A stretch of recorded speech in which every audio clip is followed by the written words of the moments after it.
Well, hello, and welcome to Aftershock Online. Today, I'm very excited about our guest, Rachel Lutowsky. Give you a little background. Rachel Lutowsky is the founder of Dynamic Leadership Solutions, Inc., where she provides performance improvement services that help executives bring business needed to align employee management through training programs, assessment, and strategic planning. She's worked with IBM, Arizona College Scholarships, Myriad Real Estate, Lifetime Fitness, and she really has helped with coaching and leadership and so much more. Today, I'm very excited to have her here. So thanks for coming today, Thank Rachel. you. Thanks for having me, Josh. Absolutely. So give me a little background. How did you get into leadership development? Well, it started about 24 years ago. I went to college and I received an organizational leadership degree. And I started at an an IT company in the Chicago suburbs. Mm-hmm. And while I was there, I had some amazing mentors, a couple of directors that took me under their wing. And they really saw some leadership potential within me at a very young age, which was very exciting. And so they gave me the opportunity. They pushed me. They educated me. They allowed me to touch every single aspect of the employee development piece within that organization. And I really found a passion for leadership development. That's great. So having that young experience and getting a lot of wide experience in an organization, Very broad. what are some of the favorite things that you get to do with your job when coaching and with leadership? Sure. So Dynamic Leadership Solutions will be 13 this May, which is very exciting for me. Thank you. And, working independently has been really wonderful for me because I get the opportunity to take all of those broad experiences that I had and fine-tune them into what I really love to do. And that is really primarily coaching small business owners and leaders, and also providing leadership development training to those individuals as well. So my main focus areas are small to mid-sized businesses. I have worked with some larger businesses. You mentioned IBM. Yeah. That's a pretty big organization. But I find that my passion is really focused on entrepreneurs and small businesses. Okay. Yeah. Yeah, IBM. I mean, that's a big dog. And is this correct? If you know, did they start out as a meat slicer company? That's what I heard. You know what? I'm not. I don't know. I don't even remember. It was a book I was reading, and I'm like, this is fascinating. Really, it probably is true.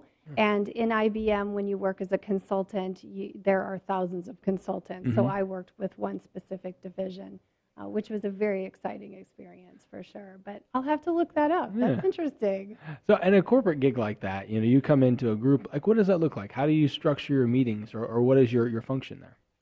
Well, with a larger organization, there are definitely more hoops to jump through. When I'm working with the smaller businesses, I seem to see impacts occurring more easily because there aren't as many layers that you're having to go through. So with a larger organization, obviously there are a lot of steps and processes and signatures that you need in order to be able to get things done. Mm-hmm. And then in turn, seeing that ROI and seeing those changes in people, it's a little bit slower process too in getting that feedback. And part of the reason that I really love working with these small businesses is because you do see that ROI a lot more quickly and frequently. That's great. And it's got to be rewarding to see those changes made and things that that you've helped facilitate.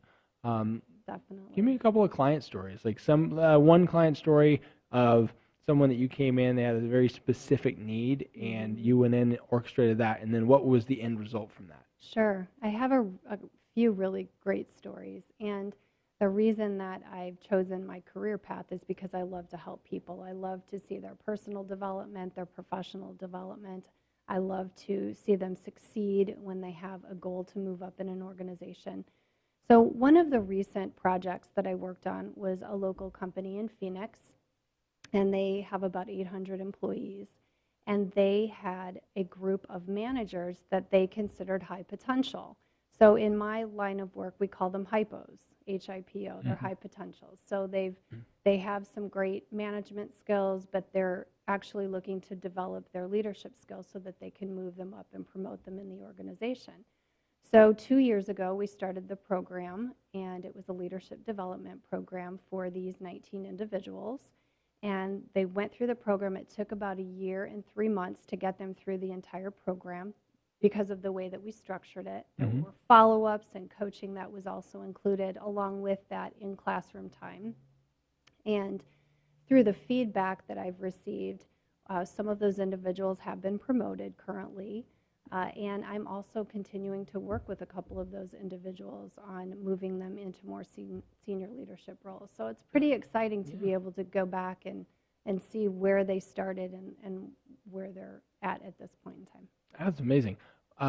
The benchmarks, so what do you measure? Like, how do you take someone from starting a program and then at the end say, okay, these are metrics that I'm looking at that this person is done better? How do you do that?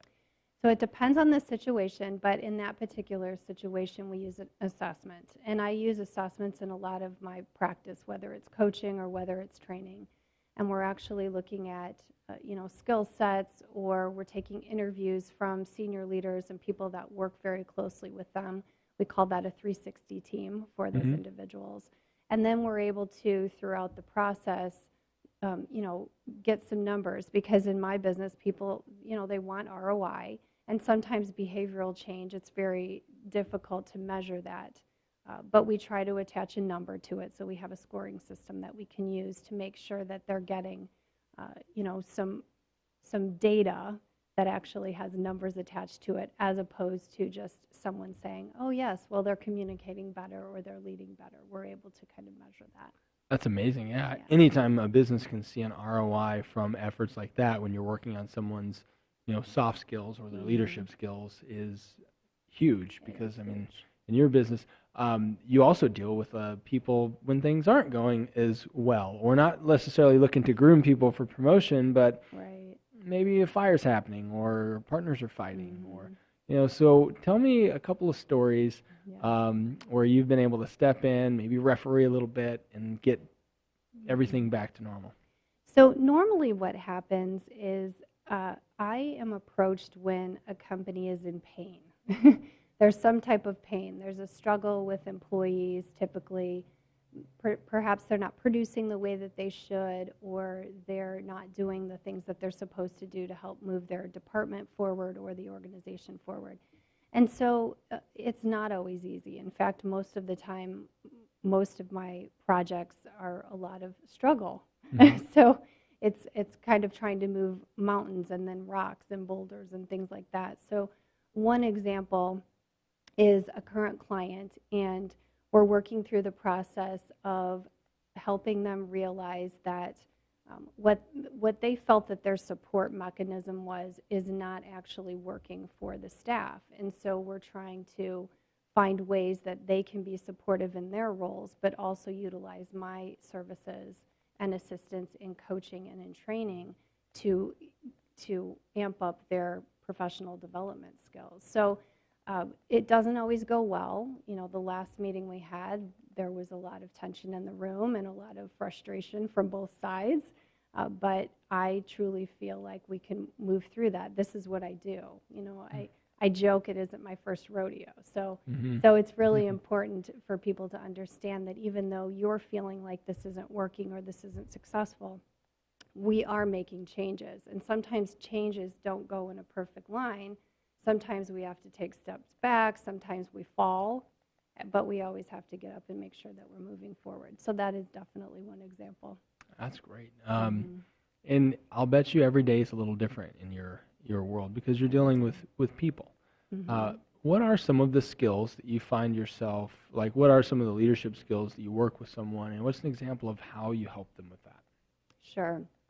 So one of the things that I try to do with my clients, and that's whether we're doing a one-on-one coaching situation or we're training a larger group of people, is to try to determine where they are with their skill sets, and that's where those assessments come into play. What I'm finding with small and mid-sized businesses is that it's the typical story of, especially with an entrepreneur, they start a business because they're good in one area, but they maybe don't necessarily have the leadership capabilities that they need to lead their organization. And so if I'm working with people like that, it's always first ascertaining, where are we? Are you leading or are you managing? Because it is different. And then what is it that you need from there? Do you need to amp up your management skills, or should we work on your leadership skills first? And so each person has kind of a different focus based on those original discussions that I have with them. Okay. So. And you hit a great point there. Most people, they go into business for themselves is because they're a tactician to a degree of whatever they do. Right. And they're really good at that. But a gentleman that was just on our podcast, so he started a company, Rage in the Cage, years ago. And one of the things he learned through the 15-year stretch was that he had to learn a lot of that stuff and to be a leader because he was messing everything up. But he was a good promoter. That was his, Right. ideal thing. So with companies that come to you and you helping them put together these programs, how long does a typical program work for you to take them through? So if it's coaching, the minimum program is 6 months, and coaching is defined as a one-on-one scenario where you and I are meeting and we're focused on your specific goals and development. If it is, and that's usually a minimum of 6 months, sometimes it's a year, Mm-hmm. sometimes it can be more than that. When it comes to a development program, I usually like to roll those out over a year-long time span. Because what I've found through my 24 years of training Mm-hmm. is that if you try to throw everything at a person all in 1 day or 2 days, they're only retaining a very small percentage of that information. And then the fact that they would actually take it back and apply it to see sustainable change is even smaller. It's like 2%. Mm-hmm. So what I try to do is I recommend that my clients break these sessions up. So for example, with the leadership development program with the previous client, we offered a 4-hour session once every 2 weeks over 4 sessions. Mm-hmm. So that gave them 2 weeks in between each of those modules to do some homework and start to try to apply. They had coaching in between there too, where it was more of a one-on-one thing. And then after that, there were some follow-up sessions that happened quarterly. So that allows them the opportunity to take a concept, apply it, and then come back and learn another concept and kind of add that on. So it just depends on my recommendation and then also what the client feels would work for their organization. Mm-hmm. A lot of times training is wanted and needed, but when it comes down to the reality of how do I fit this into my day-to-day, sometimes people panic, and then that takes away their learning engagement and opportunity as well. So it just depends on what it is that we're focused on and doing. Okay. Leadership, what is leadership to you? Someone has spent her life and career in leadership. What does that mean to you? And what are some of the skills that you think are the best parts of leadership that most people should be trying to work on improving? This is one of my favorite topics, so I'm excited to talk about it. So let's first talk about just the simple definition. Leaders are influencers, managers are directors, and there's never a black and white delineation between those. It's always a gray line because most leaders still have to manage in some capacity, and most managers still have to lead in some capacity. And so what we want to do is assess when we're looking at someone, what are my management skills? So when we talk about management skills, we're talking about, are you able to manage time and priorities? Can you set goals? What are your general overall communication skills? Are you a good listener? Those are kind of the foundational pieces of management. And then when we look at leadership capacity, all of those things are important and expected, but then we're also building on looking at someone's capacity to communicate at a more advanced level. Are you able to delegate well? Are you a visionary? How is your contextual thinking? Are you creative in your problem-solving abilities? So those are kind of some of the leadership focus areas. And when we talk about historically, there are so many different leadership styles out there. You've probably heard people talk about servant leadership or some of the other buzzwords. People often ask me, well, what's your opinion on this style, or what's your opinion on this? And I usually educate people on those, but ultimately what I'm looking for is, what is the culture of your organization? What is your leadership style? And how do we find a style that works for you? A lot of times it's a mix of all of those things.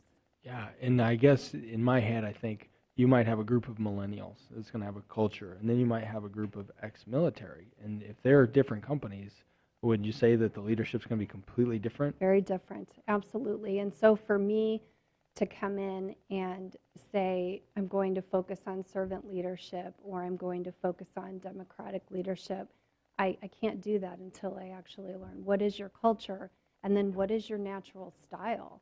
We want to find kind of the balance between those two. And sometimes it's a mix of all of those different types of leadership. That's awesome. Yeah, I was thinking, at my office, I've got several people with military background, and I found that they just want to be told what to do, and then they'll go execute. But then I've got others that are in the millennial world, and they don't necessarily want to be told what to do. They want to, hey, here's the goal that you need to get done, but it can't be an order. It needs to be more of a suggestion. Absolutely, and that's the challenge of being a good leader, is being able to flex and adapt your style based on the people that you have, and that's an exceptional capability to have. Some people really struggle with that. Have there been any big shifts in leadership that you've seen in the last, let's say, 10 years? Absolutely. So there is this movement over the past few years. We call it kind of leading authentically, authentic leadership or authenticity. And the idea is that we ultimately know who we are and our capabilities as a leader. We know what our behavioral design is. We know what our natural leadership capabilities are. We know what our successes and challenges are within ourselves. And then we go into a leadership role where we can lead being true to ourselves and true to that style. What often happens, 15, 20 years ago, and even before that, the leadership was so different. In a lot of businesses, even when I first started out 24 years ago, there was a lot of directional leadership or dictatorial leadership occurring. And I think through time, leaders and business owners realize that doesn't work for everyone. And what happens is that if you're trying to not be who you are and lead in a role or in a way that is not comfortable with you or aligned with you, that creates so much stress for you. And it doesn't allow you to efficiently and effectively do your job. So that authentic leadership focus is really popular right now. Yeah, and teaching people about that and what that means. It makes a lot of sense. I mean, if you are trying to lead, but you're not being true to who you are, even though everybody should be trying to grow and change, you could put yourself in a position of misery if you're not leading the way that you feel good about yourself afterwards. Absolutely. Yeah. Now, books. I know that you're a big reader. There might even be some podcasts you like, but what are some great leadership books and maybe just business books that you've enjoyed? So I am an avid reader. I love leadership books, and a lot of my inspiration will come from those books when I'm doing a coaching or a training. A lot of my colleagues were always talking about the latest and greatest, and I'm also being asked by clients, what are you reading right now? What could you recommend? And so I really try to keep my pulse on what's out there, because every person has a different focus when it comes to their coaching or their training. But I will have to say that there are some oldies that I still recommend and I still actually will go back and look at. And one of them is The 7 Habits of Highly Effective People. Great book. That book has been out for decades, and I was blessed to be able to facilitate a number of their programs for about 7 years, and that was early on in my career. And so a lot of my leadership style and focus is very aligned with those concepts in that book. Another one is Good to Great. You've probably heard of that one. That's been out for years. That's another good one that I usually recommend to people. Anything by John C. Maxwell, I'm always a fan of when it comes to those leadership focuses. Right. So the two that I most recently read last year that have been coming up most frequently with clients, and they're very women focused. So they're focused on women in leadership. And it's interesting that there's been a big push in the past few years in supporting women in leadership and helping them to build and grow their skills to where they feel that they're being successful in their own right. And one of those books is called The Confidence Code. And it's written by two women, Claire Shipman and Katty Kay. And I do know men that have read it too, because they were looking for some insight into working with some of the senior women leaders that worked in their organization. And then the other one is called The Myth of the Nice Girl. And that is by Fran Hauser. And that book is very focused on understanding this concept of leading authentically, that authentic leadership focus for women. Wow. So those are the two that I read last year that have really been conversed about and recommended quite a bit by me. That's great. Well, thanks for those recommendations. And just before we wrap up, let's talk about leadership for women. What are some of the things that you find that you have to help or women with in leadership? How have you seen leadership with women shift over the last several years? Well, we still continue to talk about and struggle with that glass ceiling. Mm-hmm. That might be a struggle for eternity. I don't know, but we've really made great progress in a lot of organizations with the equality of pay and benefits and things of that nature. So that's really exciting for me. When it comes to working with my coaching clients, they are working on the same exact thing that those men in leadership are. It's all about, helping them to develop those visionary skills that focus on how to lead authentically. And it's very similar to what men are working on. But what I've noticed with women is that a lot of times they're also challenged with the balancing of their personal life. So a lot of the women that I'm working with, they have families. And they're trying that struggle of trying to balance family time and personal time with the work time. The men that I work with, they don't seem to struggle with that as much. So there's a little bit more focus on managing time and priorities when I work with my women clients. That's great insight. Mm-hmm. Before we wrap up, at what point does a company say, I need to bring in outside help from Rachel? I know you said small to medium businesses, but what things should they be looking for to say, I need additional help from a consultant like you? Good question. The first two things that usually come to mind for me are, number one, are your people engaged in producing at the level that they should be? Are their relationships within the organization such that are allowing them to be productive and engaged? If they're not, that's usually when I can come and have a conversation and talk about what are those challenges that they're having. When it comes down to an entrepreneur or a small business owner, I have this process that I usually share with people. The first step is just know yourself. Know your strengths, know your challenges, and not just from your perspective, but get a perception from other people, because sometimes we think we know that we behave a certain way or lead a certain way, and other people can give us some insight that maybe allows us to see another point of view. That's really, really critical. And the second piece is know the direction of your business. What is your vision for your business? The third piece is asking yourself, do I have the skill sets to make that happen? And if you don't, the fourth piece is let your ego get out of the way and ask for help, right? And that's when I can certainly come into play when they reach out for help and they say, I know I can't do this on my own currently. I need to surround myself with people that have these skill sets that I don't, so that I can move my business in the way that I want it to. That's amazing. And I know that you also help in the hiring process. Is that right? I do, yes. If you were brought in and let's say someone wasn't producing and you put them through a program and they still just weren't getting through that and they know it needs to be replaced, you can help kind of facilitate now knowing what that role is and the hiring process.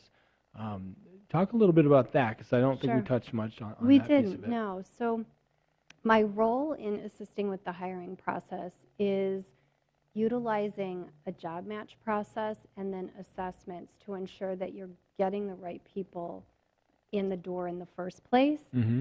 A lot of times I'm coming in when there's a situation where, oh my gosh, we have this new hire that's been here for 6 months and they're just not working out. What do we do? Mm-hmm. And so it's better to find out on the front end, does this person have the skill sets that they need for this particular job? What motivates them? What is their behavioral design? And we're comparing that to this job profile so that when you make a job offer, you're feeling fairly confident that you've done everything you can to make sure you're getting the right person in that position for that job. So what happens if I come in after that, which happens a lot, is that we try to focus on, is this person coachable, or is it just a technical skill gap, or is it some type of behavioral gap? Sometimes it doesn't work out, and other times we're able to either move that person into another position or coach them into the position that they were hired for. So I think the pain points can be different. Sometimes, small businesses, they don't want to invest in that process up front before hiring, but I have a couple of clients that just swear by using the process that I've shared with them because they really have solid teams now and they're able to move forward in a very positive way without any employee challenges. Awesome. Well, those are some great examples of how someone can use your services to grow their business and take it to the next level. Thank you so much for being on today. Sure. Make sure to go, and your website's dynamicleadershipsolutions.com. It's actually dleadership.com. dleadership.com. Yes, dleadership.com. Check it out and give me a call. We do complimentary assessments for our potential clients, so I'm able to come in and have a conversation with people that might be having some challenges and give them some ideas on what they could do as far as next steps are concerned. And that's even before they can, even before they choose to hire me. Oh, that's great. Complimentary. We'll definitely take Rachel up on that. Thank you for being here today. This was great. Thank you. Thanks, everyone, for tuning in. We look forward to seeing you in a couple weeks.